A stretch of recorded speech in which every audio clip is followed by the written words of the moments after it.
Herðu, nú Verslunarhelgin, hvert á að fara? Við erum í Eyjum. Það ekki neitt skemmtilegt að frétta hérna. Ertu að taka svo röð? Dalurinn býður.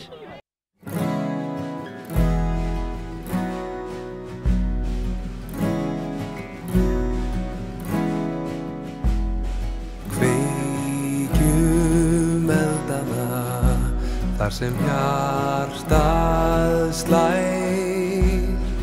Kveikjum eldana þar sem hjartað slær. Sjá